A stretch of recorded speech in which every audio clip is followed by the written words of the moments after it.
ถ่ายซีรีส์เรื่องนี้เป็นยังไงบ้างคะหันข้างเลยตอนที่ทีมงานชุดใหญ่มาถึงอะในใจในบทอะยินดีต้อนรับสู่เกาะของกูนะสู่เกาะแต่เมย์มีปัญหาเรื่องโลเคชั่นต้องไปเกาะกูดวันนี้เลยแล้วพอตีสามการจะออกรถดับเพลิงเข้า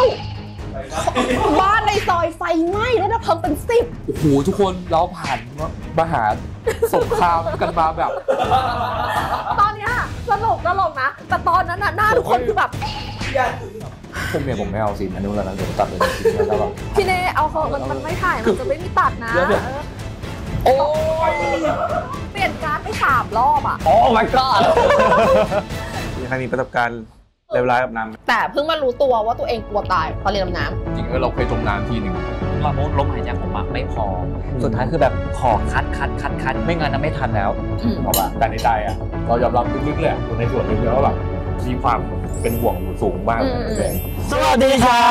บพวกเรานักแสดงจากต้องรักมหาสมุทรเลิฟซีเดอะซีรีส์ครับผมปอที่พงศ์ครับรับบทเป็นมหาสมุทรครับครับผมพิวัฒน์ รับบทเป็นคุณต้องรักครับผม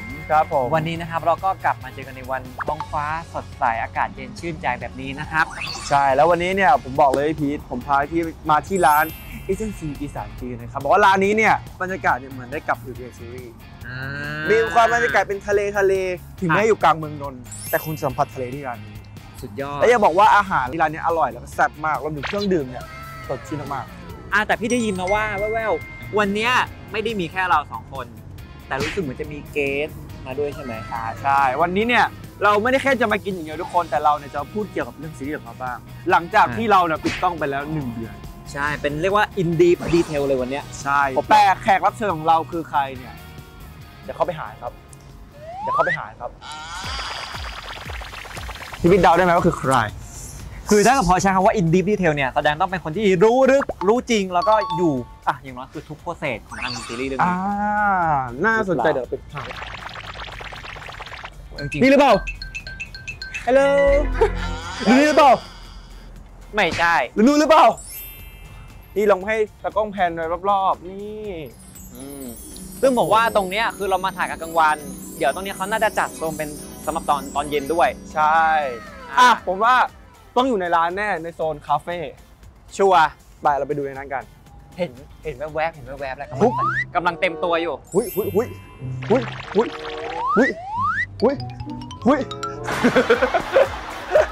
ครับทุกคนเริ่มเล่นใหญ่เอาไปครับทุกคนเจอกันในร้านครับ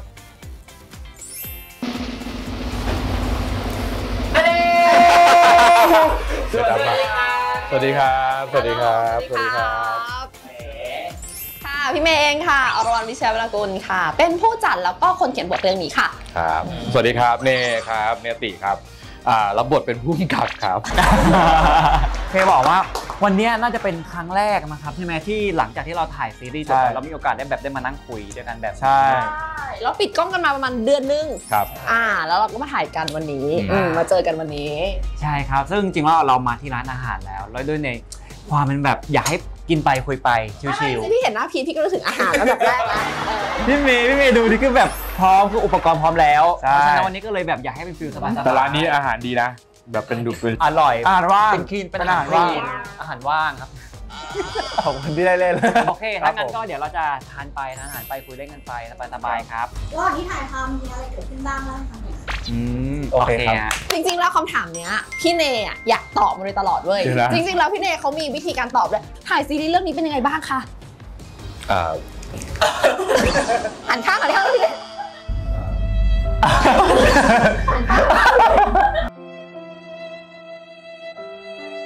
แต่มันเริ่มดีขึ้นแล้วใช่เพราะเราเป็นเดือนแล้วไงแต่จริงๆควรดีกว่านี้อีกแต่ก็เห็นอยู่ว่าเป็นนิดนึงเป็นรอยที่เราถ่ายที่เกาะใช่ปะแล้วพี่เนยกลับไปที่พักอ่ะทุกคนพร้อมใจกันทำอะไรพี่เนยนะคือวันนั้นมันเหมือนโดนบูลลี่อ่ะคือแบบว่าท้องก็จะอยู่รวมๆกันใช่ไหมแล้วเราก็ถอดแว่นแล้วทุกคนแบบทุกคนเดินมาแล้วส่งตอนแรกเฟื่องช่างภาพเดินมาออกมาจากห้องเลยนะแล้วก็ส่งวาดหางจระเข้มาให้เราก็โอเควาดหางจระเข้อะไรเงี้ยแต่แบบก็ทาให้มึงทาไงวะก็ทาเสร็จสักพักหนึ่ง ผมจำไม่ได้ใครต่อมาแต่ทั้งหมด4 คนน่ะเดินเอาว่านหางจระเข้จากหลายสายพันธุ์มาให้เราแล้วแบบตอนแรกเราก็แบบเฮ้ยหน้าเราไม่ได้แย่ขนาดนั้นเพราะว่าเราเชื่อแล้วว่าพรุ่งนี้เราต้องมีอะไรบำรุงเราหน่อยแล้วแหละ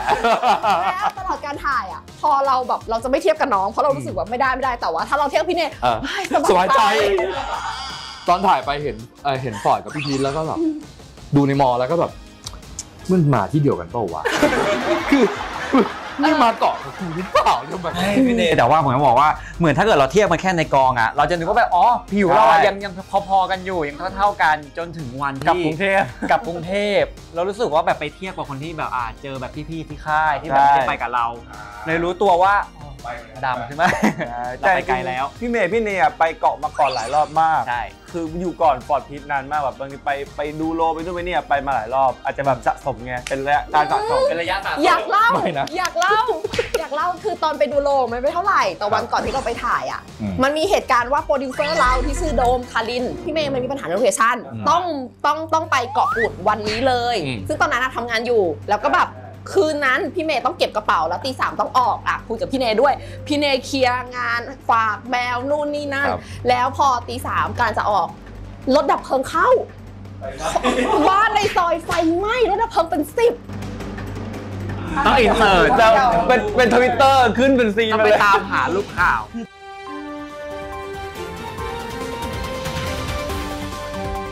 ตอนนี้เป็นเวลาตี 3:30ต้องถึงออฟฟิศแล้วออกจากบ้านไม่ได้เกิดอะไรขึ้นก็ไม่รู้นะปากซอยไฟไหม้เหรอโอ้ยชีวิตตอนแรกเรารู้สึกว่าพี่เมย์บอกว่ารถดับเพลิงรถตู้ไปรับใช่ไหมใช่คือมันจะแค่ไหนกันวะพอไปถึงมันคือช็อตหนังกว้างไดฮาร์ดอะไรอย่างนั้นน่ะคือก่อนนั้นน่ะคือซอยมันไม่ได้ซอยกว้างไปซอยรถคันเดียวเข้าใช่ปะใช่พอเราเดินไปกลางซอยว่าเชี่ยไฟไหม้แบบกลางซอยตอนแรกยังไม่ตกใจเท่าไหร่พอเดินผ่านรถดับเพลิงเราไปเจอถนนใหญ่แล้วนะโอ้โหได้ฮาร์ดแล้วไม่พอจบเสร็จปุ๊บใช่ปะพอเราต้องนั่งเรือข้ามไปฝั่งนู้นน่ะเราคุยกันว่าเฮ้ยเราอยากได้เรือใหญ่แต่โดมบอกว่าพี่เมย์กับพี่เนยต้องมาเร็วที่สุดเท่าที่จะเร็วได้ใช่ต้องรีบไปเขียนเอกสารต้องเอาตาประทับไปถึงเกาะให้เร็วที่สุดสิ่งที่เกิดขึ้นคือกับพี่เนยอยู่อย่างเงี้ยแล้วก็อย่างเงี้ยเรือบึ้มพี่เนยใช่ในใจคือกูต้องเร็วขนาดนี้เลยเหรอพี่เดชกูต้องเร็วขนาดนี้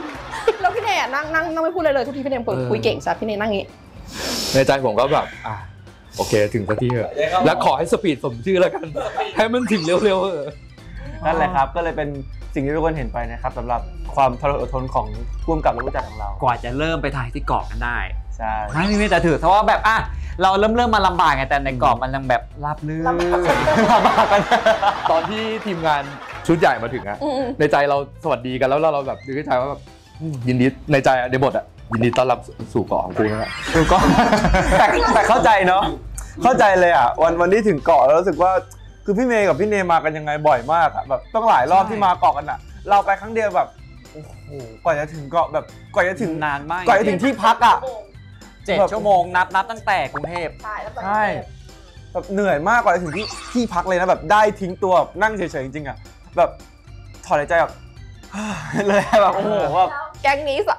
แก๊งเด็กๆคือพอไปถึงปุ๊บถ่ายคอนเทนต์ต่อเพราะอะไรพี่คิชิให้ถ่ายต่อเลยอินเสิร์ตหน้าพี่คิชิหล่อๆเป๊ะทางมันไปพอผมปากผมพอแล้วรู้สึกว่าทุกคนน่าจะเริ่มหิวข้าววันนี้ก็เลยผมเตรียมมื้ออาหารมาให้ทุกคนแล้วก็เดี๋ยวให้พี่เขามาเสิร์ฟเลยครับแล้วก็เดี๋ยวจะคุยไปกินไปเรื่อยๆต่อครับครับผมเฮ้พร้อมแล้วเขาจะเอาได้จะดีได้กับอาหารเนี่ยจะดีได้ต้องใช้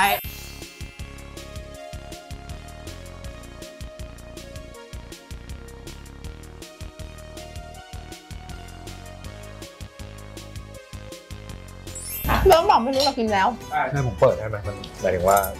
หมดแล้วไม่แต่ตักแบ่งครับเรากินแต่คอนเทนต์นะทุกคนกินแต่คอนเทนต์ไม่ได้มันไม่สมจริงใช่มันไม่สมจริงในระหว่างที่ทุกคนกำลังทำอาหารได้เรามาพูดคุยเรื่องเกี่ยวกับซีรีส์ของเรากันดีกว่าในเมื่อซีรีส์ของเราเป็นชื่อเรื่องว่าต้องรักมหาสมุทรแน่นอนว่ามันจะต้องมีอะไรที่แบบเกี่ยวกับมหาสมุทรเกี่ยวกับทะเลอะไรอย่างนี้ใช่ไหมคะคำถามคือมีใครสนใจพิธีกรไหมคะ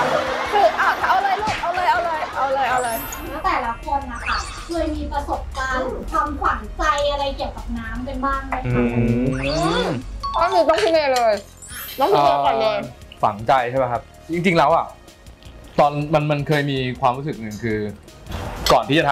ำเรื่องเนี้ยในชีวิตมันมี2อย่างที่ยังทำไม่ได้คือขี่มอเตอร์ไซค์กับว่ายน้ำมอเตอร์ไซค์เป็นปัญหาหนึ่งไม่ก่อนหน้าที่จะขี่เป็นนะแล้วก็พอขี่แล้วก็แบบรู้สึกว่าโหทำไมไม่ขี่ตั้ง10 ปีที่แล้วอะไรเงี้ยมันสนุกมากเลยแต่น้ำมันเป็นเรื่องอีกเรื่องหนึ่งไงมันเป็นเรื่องของแบบแต่พอมันนึกย้อนกลับไปจริงๆเราเคยจมน้ำทีหนึ่งแต่ภาพมันไม่ชัดขนาดนั้นเพราะมันเด็กอ่ะแต่จำได้ว่าคนที่ช่วยคือยายแล้วมันเป็นบ้านสมัยก่อนมันจะเป็นบ้านแบบที่มันเคยเห็นไหมว่าบ้านที่เป็นท้องร่องครับแล้วก็เป็นสะพานปูเข้าบ้านทีนึงอะไรเงี้ยแล้วเราหล่นลงไปแต่เหตุการณ์นั้นก็ถามว่ามันไม่รู้มันฝังใจหรือเปล่ามันก็คงประมาณนึงอะไรเงี้ยแต่อันนี้มันก็มานึกได้ตอนที่ทำงานนี้เหมือนกันเพราะว่าพี่เนยจำตอนที่เราเรียนว่ายน้ำกันป่ะพี่เนยอ่ะไม่กล้าเดินเข้าไปขอบสระเพราะพี่เนยเดินเหมือนหย่อนขาไปข้างนึงพี่เนยก็ถอย2 ก้าวอ่ะถ้าหล่นไปมันจะแบบฟ้าไอ้นี่นิดนึงแต่ทะเลเดินได้นะเหมือนทะเลต้นๆแต่ว่าสระว่ายน้ำมันนั้นอ่ะขาเสียชีวิตนะครับเสียชีวิตนะครับเสียชีวิตนะครับ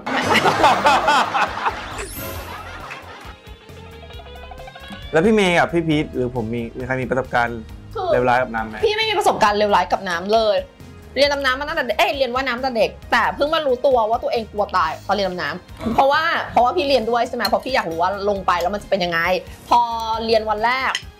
แล้วครูบอกว่าต้องถอดหน้ากากใต้น้ำกลัวตายมากเป็นจังหวะที่รู้สึกว่ากลัวทำไมใต้น้ำถึงหายใจไม่ได้หายใจทางจมูกไม่ได้ทำไมต้องหายใจทางปากอย่างเดียวคือกลัวมากแบบพี่โอ๊ตถามว่า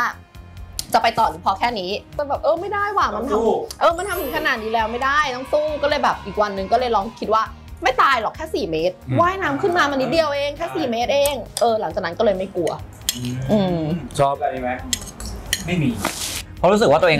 ชอบเล่นน้ำตั้งแต่เด็กของปอดมีประสบการณ์เกี่ยวกับน้ำถ้าเมื่อก่อนไม่เคยมีประสบการณ์กับน้ำเลยผมไม่กลัวน้ำเลยไม่เคยกลัวน้ำลึกด้วยกล้าที่กระโดดแต่ว่าตอนถ่ายมีซีนหนึ่งที่ต้องไปอยู่ใต้ทะเลกัน2 คนกับพี่พีมันมีช่วงจังหวะที่ต้องถอดท่ออากาศและคูลเลเตอร์ถอดเล็กนานพอสมควรแล้วเป็นครั้งแรกรู้สึกว่านี่คือใต้ทะเลลึกแบบเกือบ10 เมตรแล้วเราอยู่ตัวเปล่าถึงแม้จะมีเซฟตี้อยู่ข้างหลัง2 คนอ่ะแต่มันต้องเป็นซีนที่มันมีกิจกรรมใต้น้ำอ่ะนี่หรอป้ามันเลยแบบเป็นครั้งแรกรู้สึกว่ากลัวตายที่พี่เมย์พูดพี่นี้ว่ามันจะเป็นไงวะพี่อยู่ข้างหลังคอยเซฟเอาอะไรเงี้ยก็เลยปล่อยก็เลยเล่นไป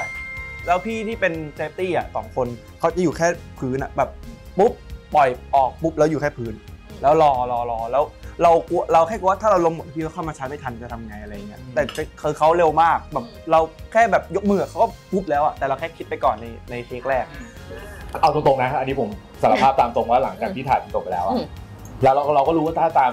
หมายถึงว่าวิธีการถูกต้องอ่ะเราเรียนมาอย่างถูกต้องอ่ะมันปลอดภัยแน่นอนเนาะป่ะแต่ในใจอ่ะเรายอมรับลึกๆเลยส่วนลึกเลยว่าแบบมีความเป็นห่วงอยู่สูงมากเลยทุกครั้งที่ผมแบบกลับขึ้นมาผมก็จะรู้สึกว่าเชื่อผ่านไป1 ซีนอันนี้พูดตรงเลยถ้าเกิดฟอร์ดบอกว่าแบบพูดถึงเรื่องเหตุการณ์กลัวตายของการถ่ายใต้น้ำผมมันมีรู้สึกว่าตอนที่ไปถ่ายจริงอ่ะไม่มีแต่มันเกิดขึ้นกับครั้งแรกที่ต้องซ้อมซีนนี้ที่สระน้ำเพราะว่าพอมันเป็นครั้งแรกครับเหมือนแบบเรายังไม่รู้ว่าเราอาจจะต้องแบบเว้นช่วงหายใจหรือแบบว่าต่อเทคอะตอนไหนว่าเราคิดไปถึงวันที่เราจะถ่ายเลยใช่ความหมายคืออย่างนั้นใช่คิดไปก่อนจะถึงนะตอนนั้นที่ซ้อมจริงๆเลยซึ่งเหมือนแบบพอเราอะคิดว่าลมหายใจเราพอมันแบบมันน่าจะต่อยาวได้เต็มที่2 เทคกลายเป็นว่าพอลงไปถ่ายจริงไปแสดงจริงแค่การขยับมือพี่เมย์หรือแบบว่าการดิ้นอะมันกลายเป็นว่าพออยู่ใต้น้ำมันกินแรงเยอะมากจนแบบว่าลมหายใจเรามันหมดไวก่อนแต่สุดท้ายมันใช้มากกว่าใช่ครับว่าลมหายใจผมไม่พอสุดท้ายคือแบบขอคัดจนแบบอยากได้ยังไงที่หายใจเรกูเลเตอร์ไม่งั้นไม่ทันแล้วไม่งั้นไม่ไหวแบบจะขอว่ายขึ้นบนก่อนเลยรู้สึกว่านั่นคือครั้งแรกที่รู้สึกว่าพอมันดำเป็นการถ่ายใต้น้ำมันกลัวจริงๆอ่ะนั่นคือเหตุผลอีก1 ข้อที่รู้สึกว่าต้องดำน้ำกับน้องให้ได้ตอนที่เขียนบทอะไรเงี้ยเพราะไม่แน่ใจว่ามันจะตอนที่เขียนบทตอนแรกสุดอ่ะมันเป็นแค่ snorkel มาอยู่บนเหนือน้ำแต่พอดีคุยปรึกษากับทางทีมพี่โอ๊ตที่เป็นแบบกำกับใต้น้ำอะไรเงี้ยภาพใต้น้ำอะไรเงี้ยก็คุยกันแล้วบอกว่าถ้าน้องไหวมันจะถ่ายใต้น้ำได้ก็เลยคุยกับน้องบอกว่าลองดูแล้วเราซ้อมกันใต้สระกันมาแบบพักใหญ่ๆวันนั้นทั้งวันเพื่อแบบให้ชัวร์ว่าตัวเองสามารถทำกันได้อะไรเงี้ยแล้วน้องแบบมันทำได้ก็เลยไปลงทะเลจริงแต่จริงๆอ่ะอีกเหตุผลนึงที่อยากจะลงด้วยเพราะซีนนั้นเลยเพราะรู้สึกว่ามันเป็นอะไรที่ น้องเสี่ยงอะถ้าน้องเสี่ยงเอาว่าถ้ากูกลัวตายกูต้องหนีความตายตรงนี้ให้ได้ต้องลืมความกลัวตายนี้ลดลงไปให้ได้อะไรอย่างเงี้ยคือแต่ต้องพูดตามตรงว่าอย่างฟอร์ดพีทอย่างเงี้ยเราไม่เห็นความกังวลในตัวเขาเลยด้วยคือถ้านักแสดงที่เราเห็นเรารู้สึกว่าไม่ต้องซีนใต้น้ำหรอกถ้าเราเห็นว่าเขาทำไม่ได้ภาษากายเขาชัดมากแต่ในฟอร์ดพีทชัดมากว่าทำได้ใช่คือเรารู้สึกเรามั่นใจเพราะว่าเราไม่รู้เราเองเนี่ยที่รู้สึกมากกว่าเขาอีกอะไรอย่างนั้นอยากรู้ว่าต้องเตรียมตัวยังไงในเมื่อคือซีนนั้นอะมันต้องถอดอุปกรณ์การดำน้ำออกหมดเลยอยากรู้ว่าแบบทางนักแสดงทำทีมผู้กำกับทำทีมถ่ายต้องเตรียมตัวอะไรยังไงบ้างคือเหมือนอันเนี้ยอย่างที่บอกว่าถือว่าซีนนี้เป็นซีนที่ยากที่สุดซีนหนึ่งของเรื่องเลยแล้วก็มันเริ่มเตรียมตัวตั้งแต่แบบเทคนิคการดำน้ำอยู่แล้วซึ่งอย่างหนึ่งที่เชื่อว่าใครหลายๆคนน่าจะเข้าใจผิดคือจริงๆแล้วเราสามารถลืมตาใต้น้ำได้ใช่มันเป็นหนึ่งในสกิลที่สกูบ้าจะต้องทำได้ซึ่งนั่นแหละคือสกิลที่พี่รู้ตัวว่าพี่กลัวตายนั่นแหละครับเหมือนแบบพอเราลืมตาใต้น้ำแล้วว่าไอตัวเรกูเลเตอร์มันเหมือนกับการเรากั้นหายใจเอาออกก่อนแล้วกั้นหายใจเอาไว้ก็เหมือนแบบเราดำน้ำจากผิวน้ำลงไปปกติแต่แค่แบบว่าเราจะต้องเหมือนบริหารการหายใจให้มันช้าลงทุกอย่างช้าลงแล้วก็แม้กระทั่งลมที่อยู่ในปอดเราต้องเผื่อไปครึ่งหนึ่งเพื่อเหมือนเขาเรียกว่าเป็นการบาลานซ์ตัวเองใต้น้ำไม่ให้แบบว่าลอยขึ้นหรือจมลงมากเกินไปแต่คือด้วยความที่คนที่ลงน้ำทุกคนผ่านมีใบอนุญาตทุกคนเพราะฉะนั้นเราเรียนเรื่องข้อจำกัดมนุษย์ในการลงใต้น้ำขึ้นใต้น้ำว่าอะไรที่เราไม่ควรทำในการลงไปใต้น้ำเรามีสอบเทสอะไรทุกคนเพราะฉะนั้นเวลาอะไรที่แบบเหมือนฟรีไดฟ์อย่างเงี้ยอันไหนที่ครูมองว่าเดี๋ยวฟอร์ดลงฟรีไดฟ์ลงล่างแล้วขึ้นบนแล้วรับอากาศลงมาข้างล่างขึ้นใหม่ถ้าครูมองว่าไม่ไหวครูจะบอกเลยว่าพี่ว่าพอแล้วไม่ต้องถ่ายแล้วถึงแม้ภาพจะไม่ได้แต่ทีมเซตตี้บอกว่าพี่ว่าอย่าเลยพี่เป็นห่วงคือทั้งหมดทั้งมวลความปลอดภัยมาที่หนึ่งอยู่แล้วใช่เพราะเราคุยกันว่าถ้ามันไม่ได้ขึ้นมาเราก็จะไปหาวิธีการถ่ายกันใหม่ใช่เราก็ปรับตะหรืออะไรยังไงได้ไม่เป็นไรเพราะจริงมันมีทีมผมฟรีไดฟ์เดี่ยวเยอะมันแรกจะเริ่มที่คือด้วยความที่การทิ้งตัวลงมาจากบนน้ำแล้วลงมามันใช้เวลานานมากทุกคนครูมองว่าอย่างเงี้ยหลายรอบอันตรายครูบอกว่าเอาฟอร์ดขึ้นแบงบนแล้วฟอร์ดลงมาหาที่ดีกว่าแล้วฟอร์ดก็ขึ้นเองดีกว่าก็เลยโอเคเป็นวิธีที่ปลอดภัยกว่าแต่สุดท้ายแล้วพอถ่ายไปถ่ายมาครูก็โอเคครูว่าพอแล้วมันเกินขีดจำกัดแล้วครูก็คัดให้พอเลยเพราะว่าพี่ว่าเขาก็จะมาบอกว่าโอเคตรงนี้แหละได้แล้วพี่ว่าได้แล้วเพราะว่าถ้ามากกว่านี้อาจจะอันตรายแล้วเพราะฉันต้องหยุดแล้วอะไรเงี้ยก็เลยปลอดภัยมากครับตอนที่เราเตรียมตัวกันก็เนอะเราไปเรียนดำน้ำกันมาก่อนเราซ้อมใต้น้ำกันมาก่อนถ่ายจริงอะไรอย่างเงี้ยแล้วก็คุยประชุมกันอะไรเรียบร้อยแล้วก็วันถ่ายจริงก็ลงไปโดยมีทีมเซฟตี้เยอะมากประกบ1 ต่อ 1ใช่เยอะมากคือมีตากล้อง1ผู้กำกับ1แล้วก็สตาฟที่ประกบฟอร์ดพีทคนละคนเลยอีก2แล้วจะมีทีมนอกที่ไว้ซัพพอร์ตอีกข้างนอกอีกอะไรอย่างเงี้ยเยอะมากทุกคนแล้วอยากบอกว่าตอนที่ถ่ายจริงที่บอกประกบไม่ใช่ประกบธรรมดาคือท่ามันยากมากใช่เพราะว่าท่ามันยากมากพี่เนี่ยเพราะเหมือนพอใต้น้ำผม2คนไม่สามารถแบบคุมการลอยตัวหรือแบบให้มันอยู่กับที่ได้มันไม่ใช่อยู่ได้จริงเพราะงั้นมันจะต้องมีคนก็คือคอยจับขา2 คนเอาไว้เพราะงั้นท่าเลยจะเป็นฟีลเหมือนแบบผมมายืนอยู่แล้วพี่เซฟตี้อย่างของผมอย่างเงี้ยเขาก็คือจะนอนราบกับพื้นทะเลแล้วเขาก็จะจับขาเอาไว้เพราะงั้นทุกซีนที่ถ่ายซีนที่จูบกันก็คือจะมีพี่2 คนเนี้ยครับประกบจับขาของผม2 คนเอาไว้อยู่โรแมนติกมากแต่ว่าคนจับขา2 คนว่าแบบคิดว่าในฟุตน่าจะมีอยู่ที่เป็นซีนแบบปุ๊บแล้วก็พุ่งขึ้นปุ๊บแล้วก็พุ่งขึ้นแต่สนุกสุดท้ายแล้วคือแบบดีใจที่ภาพมันออกมาสวยมากใช่ครับอย่างเดียวที่น่าเสียดายคือเรื่องน้ำเพราะตอนแรกเราคุยกันว่าช่วงที่เราไปยังไงน้ำก็ไม่ขุ่นสุดท้ายพายุเข้าแล้วที่นี่คือหลังจากวันนะพายุหายไปไหนไม่รู้น้ำใสกิ๊กฟ้าใสมากน้ำใสเลยในซีนใต้น้ำนะคะกับซีนปกติบนบกที่เราถ่ายทั่วไปอะไรอย่างเงี้ยค่ะมันมีความแตกต่างกันยังไงจริงๆความต่างแบบที่ทุกคนรู้กันนะครับมันก็จะเป็นเล่าด้วยภาพซะมากกว่า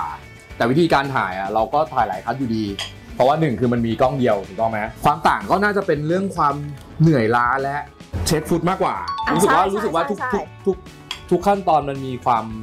ยากขึ้นหมดเลยอะไรเงี้ยแล้วเราก็ต้องสู้กับสิ่งที่เราไม่รู้ใต้น้ำอีกคลื่นความมืดของแสงที่จะลงมาตรงนี้อะไรเงี้ยเพราะเราไม่สามารถจัดไฟได้แล้วก็อย่างหนึ่งคือจริงๆเวลาเราถ่ายใต้น้ำอย่างหนึ่งคือเราไม่สามารถเช็คฟุตเหมือนอยู่บนบกที่เรานั่งหน้ามอนิเตอร์แล้วเราเช็คสดได้สิ่งที่เราต้องทำคือเราลงไปถ่ายก่อนทุกอย่างต้องถ่ายให้เรียบร้อยก่อน ขึ้นมาบนบกเช็คเทปทุกคนพักเพื่อแบบพักไนโตรเจนในเลือดแล้วก็นั่งเช็คเทปโอเคไหมถ้าไม่โอเคต้องลงไปถ่ายใหม่ซึ่งทุกอย่างมันต้องคุยให้จบตั้งแต่บนบกเพื่อจะลงไปข้างล่างอะไรอย่างเงี้ยแล้วแสดงหรือว่าผู้กำกับระหว่างที่อยู่ใต้น้ำมีสื่อสารกันยังไงอันนี้จริงๆมีพี่โอ๊ตเขาสื่อสารกันยังไงเราคือผมว่ามันเริ่มจากการเตรียมตัวข้างบนเรือก่อนว่าแบบเราจะลงไปถ่ายซีนนี้กันจำนวนซีนที่จะถ่ายมีตั้งแต่แบบโค้ดอัพใกล้แค่หรือว่าจะแบ่งการถ่ายยังไงเสร็จแล้วลงเสร็จปุ๊บมันจะมีตัวกระดานทุกคนมันมีตัวกระดานแบบเล็กๆอยู่ครับพี่เนซึ่งจะมีดินสอแล้วก็เหมือนถ้าเกิดว่าพี่โอ๊ตเขาอยากได้อะไรเพิ่มเติมว่าอยากให้ระวังเขาจะวาดเขาจะเขียนได้ซึ่งผมมาเพิ่งรู้ว่าอีกกระดานอันนี้เราสามารถใช้ดินสอเขียนใต้น้ำได้ด้วยมันเหมือนเราขึ้นอวกาศใช่ซึ่งถ้าทุกคนนึกภาพไม่ออก EP 1 ค่ะที่มหาสมุทรจบใต้น้ำอ่ะคือกระดานตัวนั้นเลยมันคือกระดานเดียวกันแต่มันมีอยู่ซีนหนึ่งผมไม่ได้เล่ามันมีอยู่ซีนหนึ่งที่แบบว่าผมไม่รู้จะต้องทำอะไรต่อแล้วอีตัวกระดานเนี่ยก็ช่วยอะไรไม่ได้มันคือซีนที่แบบว่าซีนที่จูบกันแล้วทีเนี้ยมันจะเป็นใช่ซีนนี้เหมือนจะเป็นซีนที่แบบว่าจะต้องเอาหน้ากากผมไปถ่าย POV ใช้แค่หน้ากากผมถ่ายเท่านั้นเท่ากับผมมันจะต้องถอดแว่นอันนั้นอ่ะออกเราไม่เห็นอะไรทั้งนั้นเราก็ต้องลืมตาใต้น้ำซึ่งทุกคนพอเวลาลืมตาใต้น้ำคือมันลืมได้แต่แบบพี่เนี่ยมันเหมือนมันมัวไปหมดเลยใช่เหมือนเล่นไม่ปรับโฟกัสอ่ะมันมัวคือแบบไม่มีอะไรชัดสักอย่างนึงนะทีเนี้ยผมก็ลืมตาจำได้ว่านานมาก 10-20 นาทีได้ผมก็เลยลืมตาอยู่อย่างนั้นจนได้แว่นตัวเองกลับมาแล้วพอขึ้นมาบนบกพี่โอ๊ตบอกว่าพี่ลืมตาทำไมพี่ลืมตาทำไมอ่ะผมก็แบบพี่ไม่ได้เห็นดิผมก็ไม่รู้ว่ามันหลับตาหรืออะไรยังไงได้ก็เลยลืมหรือไม่เห็นเพราะว่าพี่โอ๊ตบอกว่าพี่อ่ะจะเขียนกระดานบอกพี่แต่พอเขียนกระดานไปพี่ก็อ่านไม่ออกอยู่ดีเพราะมันมองไม่เห็นยังโชคดีที่ว่าเก่งนะที่ลืมตาจนแบบตาไม่เป็นไรแต่ตาไม่แตกขอบคุณครับพี่เมย์พอรู้ว่ามันจะต้องมีซีนใต้น้ำเนี้ยค่ะคือมองภาพซีนใต้น้ำได้ยังไงบ้างผมมาบทพี่เมย์ใช่ไหมหลังจากที่พี่เมย์ไปปรึกษากับตัวทีมที่ทำใต้น้ำได้จริงหรือว่าสิ่งที่จะเกิดขึ้นจริงเพราะฉะนั้นฝั่งนู้นเขาอินพุตมาว่ามันน่าจะเป็นแบบนี้แบบนั้นอะไรเงี้ยพี่เมย์ก็แก้บทขึ้นมาส่วนผมภาพผมก็รู้สึกว่าในตอนนั้นก็ดูเล็บมาเยอะประมาณนึงแล้วก็รู้สึกว่าก็อยากให้ได้ที่สุดเท่าที่เขียนมานะส่วนพี่ขอแค่ถ่ายสำเร็จพี่ดีใจแล้วพี่พอใจแล้วจริงๆเพราะว่ากลัวมากเพราะว่าเราไม่เคยถ่ายใต้ทะเลมาก่อนถ้าใต้สระมันยังแบบทุกอย่างมันคุมได้มันไม่มีกระแสลมมันไม่เสียงไม่มีกระแสคลื่นไม่เราสามารถจัดแสงได้อะไรได้แต่ว่าพอมันเป็นใต้ทะเลตอนนั้นแค่คิดว่าฝนไม่ตกถ่ายครบถ่ายจบแค่นั้นคือแบบดีใจแล้วเพราะรู้สึกว่าน้องทุกคนก็คือเตรียมตัวมาพร้อมแล้วแบบเราซ้อมมาแล้วแต่พอปรึกษากับทางทีมใต้น้ำแล้วเขาบอกว่ามันทำได้ถ้าน้องทำได้ครูบอกว่า2คนนี้พร้อมอยู่ที่ว่าพี่เมย์จะทำไหมเราก็เลยบอกว่าก็เลยคุยกับพี่เนยแล้วบอกพี่เนยเดี๋ยวเมย์จะเปลี่ยนบทนะเมย์จะเอาไปลงเป็นใต้ทะเลอะไรอย่างเงี้ยแล้วเหตุผลจริงๆยังไงพี่พี่อยากได้มหาสมุทรอยู่แล้วคืออยากใต้ทะเลอยู่แล้วเพราะมันคือชื่อเรื่องเขาชื่อเขาตัวตนเขาอะไรอย่างเงี้ยเพราะฉะนั้นแล้วมันก็เลยพอคุยปุ๊บแล้วมันได้ตามที่ใจต้องการก็เลยดีใจเล่าให้ฟังหน่อยว่าเรียนดำน้ำครั้งแรกเป็นยังไงบ้างแบบก่อนที่จะเรียนเรารู้แล้วว่าเราจะต้องไปเรียนเรารู้สึกแบบตื่นเต้นหรือว่าต้องเตรียมตัวอะไรบ้างแล้วพอไปเรียนมาแล้วรู้สึกยังไงบ้างเปิดโลกเนาะเปิดโลกหลายๆอย่างอย่างเช่นregulator อย่างเงี้ยเมื่อก่อนไม่เข้าใจเหมือนว่าเคยเห็นว่านักดำน้ำเขามีไอ้นี้แหละไอ้ที่ช่วยหายใจแล้วไม่รู้กลไกการทำงานว่ามันทำงานยังไงแล้วก็ฟังก์ชันมันอัศจรรย์แค่ไหนอะไรอย่างเงี้ยจนได้เรียนสำหรับผมรู้สึกว่าดีใจเพราะว่าจริงๆก่อนนั้นเนี่ยผมเพื่อนชวนหลายรอบแล้วแบบพี่ไปดำน้ำกันไหมไปเรียนดำน้ำกันที่เกาะต่างเรือใดๆก็ไม่มีโอกาสได้ไปเลยไม่กล้าด้วยจนแบบว่าพอมันมาเป็นแบบจะต้องไปเรียนเพราะว่าจะต้องใช้ถ่ายใต้น้ำเป็นความรู้สึกแรกก็แบบลองดูไม่รู้เลยว่าตัวเองจะทำได้ไม่ได้แบบอยากลองดูก่อนถ้าได้ก็อยากจะแบบให้ซีรีส์เรื่องนี้มันแบบได้ไปถ่ายใต้ทะเลจริงๆเพราะอยากเห็นความสวยงามอยากให้ทุกคนได้เห็นความสวยงามของทะเลด้วยเพราะงั้นทุกอย่างคือเกิดจากแบบลองดูหน่อยแต่การว่าเหมือนพอไปเรียนจริงๆแล้วแบบถ้าเกิดเราเตรียมตัวมาดีสภาพจิตใจเราดีมันสามารถเรียนได้อยากให้ทุกคนทั้ง3คนลองดูพี่เนให้เราไปดำน้ำกันใช่ต้องลองพี่เนเราสามารถเริ่มจากสระเล็กๆก่อนได้มันน่ากลัวน้อยสุดสระที่โรงเรียนขนาดสระที่โรงเรียนตอนที่เดินขนาบข้างไปมันจะค่อยๆเห็นใช่ไหมว่ามันเป็นอย่างเงี้ยแล้วตอนเรามองไปในใจคิดอย่างเดียวเสียชีวิตนะครับเสียชีวิตนะครับกูแล้วถ้ากูลงไปแล้วไม่มีใครอยู่แล้วเขาเลิกพอดีสมมติกูฟึ่มลงไปแล้วแบบพวกก็ไม่มีอะไรไงแล้วก็กลับมันจะกลายเป็นหนังไงมันจะกลายเป็นหนังเรื่องใหม่อยู่ในนั้น อยากรู้ความยากหรืออุปสรรคในการแบบดำน้ำของแต่ละคนนะคะคืออะไรของตัวเองอ่ะของแต่ละคนคือรู้สึกอึดอัดอุปกรณ์มันเยอะไปหมดสำหรับผมนะแล้วก็รู้สึกว่าอุปกรณ์มันเยอะอะมันแบบไหนจะแท้งไหนจะชุดไหนจะคือใจอยากจะแบบแบกแค่แท้งแล้วก็โดดตัวเปล่าไปเลยอะแค่แบบมีแค่แท้งแล้วก็ตัวเปล่ามีแค่สกูบ้าแล้วก็ลงไปเลยแต่แบบชุดมันเยอะมากอะชุดในการเซฟตี้ของการดำสกูบ้ามันแบบอกเต็มตัวหมดอะไรอย่างเงี้ยอีกของผมอีกอย่างหนึ่งรู้สึกว่าการว่ายน้ำแล้วให้มันอยู่กับที่อ่ะยากสุดการว่ายน้ำก็โดยที่แบบเราจะต้องลงไปอยู่ข้างใต้แล้วมีพวกสัตว์น้ำทะเลต่างๆอยู่ด้วยมันยากทุกคนเพราะว่าจริงๆอ่ะพอมันไปดำใต้ทะเลจริงๆอ่ะเราอ่ะมีกฎคือห้ามไปแตะต้องสัตว์ทะเลปะการังอะไรต่างๆคือห้ามเลยเราอ่ะผมชอบกินอูนิพวกหอยเม่นเราไม่รู้ว่าแบบในไทยอ่ะมันมีหอยเม่นด้วยแต่พอลงไปดำไปข้างใต้ทะเลอ่ะคือหอยเม่นเยอะมากหอยเม่นเยอะมากแล้วแบบมันแหละหนามมันใหญ่มากมันแหลมจังหวะที่แบบพอจะลงจะถึงแล้วเอายังไงพอหายใจเข้าไปตัวมันจมอีกนิดคือแบบจะเหยียบหอยเม่นแล้วว่าแบบอย่านะสุดท้ายคือต้องแหวกขาแทนแหวกขาแล้วก็หลบแบบยากมากผมว่าอันเนี้ยยากสุดแล้วหลังจากกลับมากรุงเทพพี่พีก็เลยซัดหอยเม่นก็กินหอยเม่นแล้ว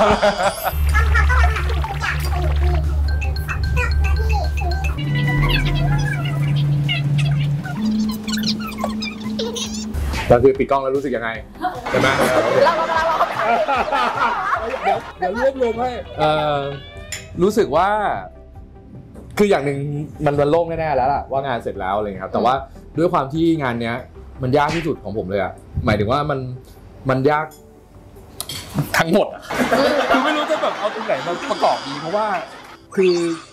คือในวันที่เราคุยกันจาก2คนเป็น4เป็น5เป็น20 30 50เนี่ย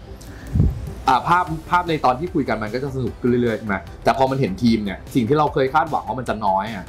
มันก็น้อยไม่ได้จริงเพราะว่าขั้นตอนทุกคนทุกทีมเขาก็ต้องมีทีมของเขาเหมือนกันเพราะว่ายิ่งมีดีมันก็ยิ่งเซฟในการทำงานด้วยก็เลยรู้สึกว่าผ่าน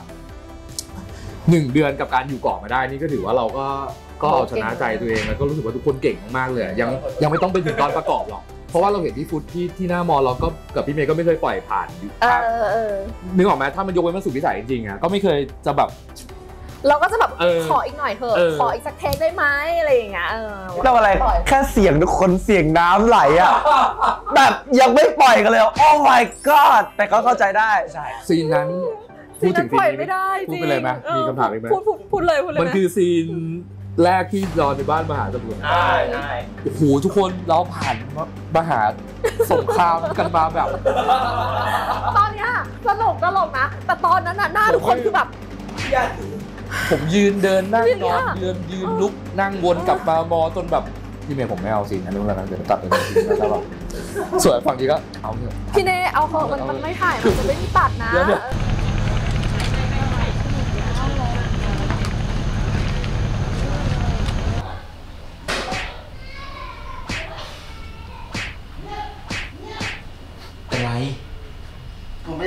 ที่ทุกคนเห็นนะบอกได้ไปตามตรงเลยว่า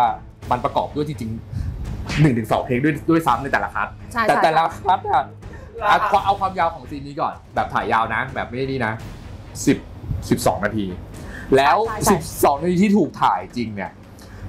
โอ้ยเปลี่ยนการ์ดไป3 รอบอะปกติแล้วเวลาถ่ายทำใช่ไหมการ์ดเนี่ยมันไม่เคยเต็มที่มันไม่เคยใช่มัน25มันจะแบบมันไม่เคยถูกครั้งไหนที่จะขึ้นว่าแบบนับไปหลังแล้วเราต้องเป็นคนบอกว่าคัดก่อนก็ได้อะไรอย่างเงี้ยใช่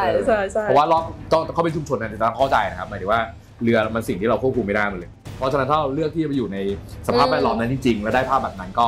ผมว่าก็ต้องแต่ก็ต้องยอมแลกใช่แต่แรกมาแล้วก็ใช่คุ้มค่าแต่แค่แบบโอ้ my god คือน้องเล่นอ่ะมันเป็นจังหวะที่น้องต้องร้องไห้แล้วเสียงร้องไห้ของเด็กข้างบ้านก็ดังแว่วมาบิ้วเปล่าได้ยินเสียงน้องตะโกนมาพูดขึ้นมาในหูว่ากูจะร้องไห้แทนแบบนั้นเลยแต่ว่าใช่คือเราอยากได้ภาพในชุมชนจริงเราก็เลยเลือกที่จะไปถ่ายชุมชนซึ่งไม่ใช่ความผิดเขาเป็นสิ่งที่เราเลือกที่จะไปอยู่ตรงนั้นเองใช่แต่ว่าคือซีนมันยาวอยู่แล้วมันเป็นซีนที่แบบในบ้านมันร้อนมากแล้วหลายอารมณ์ด้วยมันหลายอารมณ์ด้วยบ้านก็บางเหลือเกินอะไรก็ไม่รู้ไปหมดโอ้ทุกเสียงวันนั้นอ่ะทั้งทีมคือเครียดแบบเครียดมากทุกคนเงียบกริบไม่มีใครคุยกันเลยมันเยอะมากทีนั้นแบบทุกคนน่าจะแบบจำกันเลยอ่ะใช่ที่สุด แต่ความไอ้นี่ก็คือก็ซีนที่อยู่ที่เกาะมันต่อเนื่องกันเพราะฉะนั้นทุกคนเหมือนกับว่ามันจะทำให้เราว่าวันนี้เต็มที่ก็ลิงก์กับเมื่อวานซึ่งทุกคนจำได้มากมีผลต่อเรื่องอารมณ์และคอนติเนียมากเลยเคยมีซีนจริงๆคือซีนแรกเลยแหละที่เจอกันท่าเรือแต่ว่าเราไปยืนอยู่พี่เฟื่องตรงปลายน้ำที่มีต้นไม้แล้วมองไปอีก200 เมตรที่อยู่ท่าแล้วก็ยืนมองท่านี้กับเฟื่องแล้วบอกว่าอ๋อว่ะคือเข้าใจว่าคือเราคิดว่าทุกคนก็แบบคือผมมองแล้วก็แบบไอ้แดดที่เห็นเนี่ยเดี๋ยวกูต้องไปอยู่ใช่ไหมตรงนั้นแล้วมันเพิ่งกินข้าวที่ยังไงพี่เนทท้อนี้ใช่ปะเมท้อนี้ตอนที่เราถ่ายบอกว่าวันที่ยินดีต้อนรับสู่เกาะของเราครับคุณต้องรักอันนั้นใช่ปะแล้วคือยืนริมหาดตรงนั้นมันมีร่มแต่ว่าเราต้องไปเก็บให้มันเห็นทะเลใช่ปะพี่เนยคือแดดมันร้อนมากตอนนั้นบ่าย 2อยู่ๆสักพักพี่เนยก็เดินดุมไปด้านซ้ายแล้วตากล้องก็เริ่มเดินตามไปแล้วเรายืนอยู่ตรงนี้แล้วเราก็แบบเชี่ยกูต้องไปอยู่ตรงนั้นจริงเหรอวะพี่เนยมันมีที่ถ่ายตั้งเยอะทำไมต้องไปยืนกลางแดดแล้วเราก็แบบแล้วด่าพี่เนยไปก็ใส่โปรแขนไปมันคดลงน้ำไปเรื่อยๆเรายืนอยู่ในรีสอร์ทที่ลมทำไมเขาไหลไปมันเซ็ตแล้วไหลอะไรวะเนี่ยเราก็ใส่ไปที่อื่นมันไม่มีถ่ายแล้วเลยว่าอย่างนี้หลังจากนั้นแป๊บนึงกับเฟื่องแล้วก็หันไปอีกประมาณ5 ทีปุ๊บหันไปแล้วก็เจอมอนิเตอร์เขียนมาทุกอย่างแบบโอ้ยตายต้องถ่ายแล้วแหละโอเคครับทุกคนก็ฟังกันมาอย่างยาวนานแล้วทุกคนน่าจะรู้ดีเทลของการทำงานในเรื่องนี้เยอะมากทั้งเรื่องของการดำน้ำซีนต่างๆที่ยากหรือว่าอะไรก็ตามเนี่ยหรือว่าแม้แต่เทคนิคการดำน้ำต่างที่3 คนได้ไปเรียนรวมถึงพี่เนที่เป็นผู้จับตามองอยู่ตลอดเวลามาแล้วกับตลอดเวลาเนี่ยได้เล่าประสบการณ์ไว้ให้ฟังเลยครับก็อยากให้พี่ๆทุกคนฝากซีรีส์เรื่องนี้หน่อยว่าเป็นยังไงบ้างครับคือพวกเรามันเต็มที่ในทุกพาร์ทจริงๆแล้วก็อย่างที่บอกว่าเรื่องนี้สำหรับผมมันยากที่สุดเลยในตั้งแต่ขั้นตอนเอาตั้งแต่วันอ่านบทแล้วก็อันนี้ลงนามครับแล้วก็รู้สึกว่าแต่ว่ายิ่งฝั่งนี้มามันนี่ก็ยังมันก็ต้องเอาวะใช่เราเขียนมันมากแล้วก็แบบมันถ่ายคือทะเลจำได้เลยว่าค่อนข้างเน้นประมาณนึงเลยรู้สึกว่าถ้ายังไม่ชอบก็คือจะพยายามถ่ายอยู่นั่นเหมือนกันอะไรเงี้ยถ้าจำกันได้รู้สึกว่าแล้วก็โอเคแล้วทีมงานทุกส่วนก็เอามากเลยใช้คำนี้แล้วกันไปสู้แบบคือไม่มีมาแบบคือไม่หยุดเหมือนกันให้พี่อันนี้ได้อีกตรงนั้นเพิ่มไหมตรงนี้อะไรจนเราแบบรู้สึกว่าเฮ้ยอยากให้ทุกคนได้ดูครับแล้วก็ณวันที่ออนแอร์เนี่ยคงออนแอร์ไปแล้วทุกคนได้เห็นไปแล้วคืออย่างน้อยก็รู้สึกว่ามันสวยมากจริงๆนะสำหรับผมแล้วก็จากการวางแผนมาแล้วก็รู้สึกว่ามันคุ้มค่ามากจากการที่เราไปอยู่1 เดือนนั้นแล้วก็ไม่ว่าจะเป็นซีนในกรุงเทพต่างๆแล้วก็นักแสดงทุกคนแล้วก็อยากให้เห็นพี่ฟอร์ดพี่พีเล่นเต็มที่มากๆด้วยครับแล้วก็ติดตามนะครับประมาณนี้ของพี่ก็น่าจะเป็นความท้าทายในการแบบเหมือนทำงานมั้งเพราะว่าเหมือนตอนที่เราทำว่าแข่งรถเราว่าโหดกันแล้วเนาะ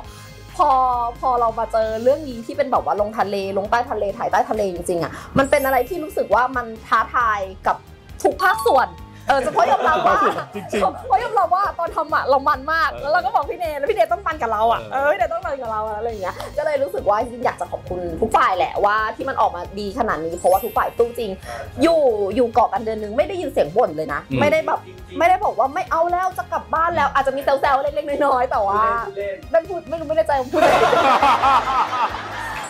แต่ก็คือทุกคนคือทำงานเต็มที่ไม่มีใครแบบว่าเอ้ยอยากเลิกแล้วว่านั่นนู่นนี่กับทุกคนคือทำเต็มที่อยากให้ภาพออกมาสวยจริงๆออกมาดีจริงๆอะไรอย่างเงี้ยค่ะแล้วก็เลยอยากจะฝากทุกคนติดตามเรื่องนี้ละกันคือคงได้ดูแล้วว่าทะเลเป็นยังไงคือในมุมมองของพวกเราที่ถ่ายทำมารู้สึกว่าเราแบบทำเต็มที่กับทะเลจริงๆเพราะว่าทะเลมันอีก1 ตัวแปรที่ควบคุมไม่ได้ก็เลยอยากให้ทุกคนแบบเป็นกำลังใจให้กับทีมงานนักแสดงทุกๆคนอะไรอย่างเงี้ยค่ะกับการทำแบบซีรีส์เรื่องนี้ก็ฝากติดตามต้องรักมหาสมุทรเลิฟซีแบบซีรีส์ด้วยนะคะครับก็นั่นแหละครับทุกคนน่าจะรู้แล้วว่ากว่าจะมาเป็นต้องรักมหาสมุทรได้เนี่ยมันผ่านแบบความยากลำบากของทีมงานทุกๆคนอย่างที่แบบพี่เมย์หรือแบบพวกเราได้เล่าไปนะครับก็สำหรับใครที่น่าจะเริ่มดูแล้วก็ฝากติดตามนะครับกับซีรีส์ต้องรักมหาสมุทร Love Sea The Series ของพวกเรานะครับก็ติดตามได้ที่ช่อง GMM25 เวลา 4:30 น.ทุกวันอาทิตย์นะครับผมรับชมออนไลน์เวอร์ชันอันคัทนะครับได้เวลา 5:30 น.นะครับทางแอป iQIYI และเว็บ iq.com ครับที่เดียวเท่านั้นนะครับทุกคนและที่ขาดไม่ได้เลยนะครับขอบคุณสถานที่สวยๆที่ทำให้เราเหมือนแบบได้วาร์ปไปถ่ายกันที่เกาะอีกครั้งหนึ่งกับอีซึนซีอีสานซีที่นี่นะครับอยากบอกว่า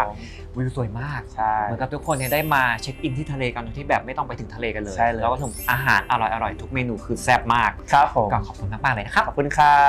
บสุดท้ายนี้ก็ขอบคุณทุกคนนะครับที่ดูกันตั้งแต่ต้นคลิปมาจนถึงตอนนี้ก็ถ้าเกิดใครชอบคอนเทนต์ของพวกเรานะครับแล้วก็ของค่ายนิเมะวานะครับก็ฝากกดไลค์กด Subscribe กดกระดิ่งให้กับพวกเรากิ้งๆๆๆด้วยนะครับแล้วก็หลังจากนี้เนี่ยจะได้มีคอนเทนต์ใหม่ๆให้ทุกคนได้คอยติดตามมันอีกนะครับครับผมได้อย่าลืมแชร์กับเพื่อนๆได้รับชมคลิปนี้กันด้วยนะครับใช่ค่ะรอไว้ติดตามกันใหม่กับคลิปต่อไปของพวกเราค่ะบ๊ายบายครับบ๊ายบาย